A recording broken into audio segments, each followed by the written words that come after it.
ఆదికాండము 16వ అధ్యాయము 13వ వచనంలో, అది చూచుచున్న దేవుడు నీవే అని పేరున తనతో మాట్లాడిన దేవునికి ఒక పేరు పెట్టింది. ఈ హాగరు దేవునికి ఒక పేరు పెట్టింది, ప్రభువుకు ఒక పేరు ఏంటంటే, నా దేవుడు చూచుచున్న దేవుడు, నన్ను చూచిన దేవుడు. నా ఒంటరితనాన్ని చూశాడు, నా కన్నీటిని దేవుడు చూశాడు, నా శ్రమను దేవుడు చూశాడు.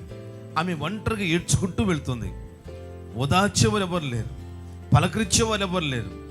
ఏడవకమ్మా, ధైర్యంగా ఉండు అని చెప్పడానికి ధైర్యం చెప్పేవాళ్ళు ఎవరు లేరు.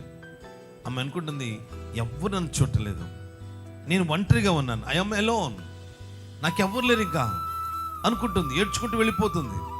ఆ సమయంలో సర్వశక్తి కలిగిన ప్రభువు మాట్లాడుతూ, హాగరు భయపడొద్దు, హాగరు భయపడొద్దు, నేను నిన్ను ఆశీర్వదిస్తాను, నీ గర్భమును పుట్టిన కుమారుని నేను దీవిస్తాను అని దేవుడు హాగరుతో మాట్లాడాడు. మాట్లాడినప్పుడు ఏమనుకుంది, నన్ను ఎవ్వరు చూడలేదు అనుకున్నాను, కానీ నా దేవుడు నన్ను చూస్తూ ఉన్నాడు. ఈరోజు దేవుడిని చూస్తూ ఉన్నాడు, ఆయన కన్నులు నేను చూస్తూ ఉన్నాయి. వాక్యం చెప్తుంది, దినవృత్తాంతం 2వ గ్రంథము 16వ అధ్యాయము 9వ వచనం చెప్తుందంటే, తన ఎడల యథార్థ హృదయం గల వారిని బలపరచుటకై దేవుని కనుదృష్టంతా లోకమంతా సంచారం చేస్తుంది.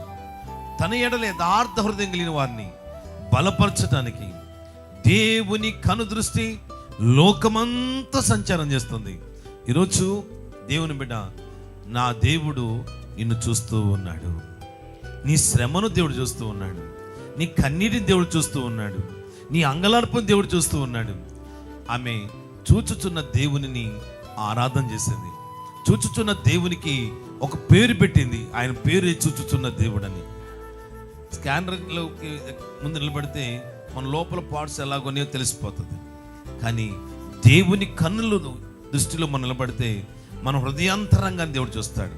నీ హృదయంలో నిరాశను దేవుడు చూస్తాడు, నీ గుండెల్లోతులు ఉన్న ప్రశ్నలను దేవుడు చూస్తాడు, నీలో ఉన్న దిగులను దేవుడు చూస్తాడు. నీ ప్రశ్నలన్నింటికి నువ్వు అడగకుండా దేవుడు సమాధానం కూడా చెప్తాడు. హాగరు వలె అరణ్య యాత్రలు నువ్వు ప్రయాణం చేస్తున్నావేమో, నీ ఒంటరి ప్రయాణంలో నీకు ధైర్యం లేని కోల్పోయిన స్థితిలో ఉన్నావేమో, ఈరోజు హాగరుతో మాట్లాడిన దేవుడు నీతో మాట్లాడుతున్నాడు. ఆమేన్, హల్లెలూయా.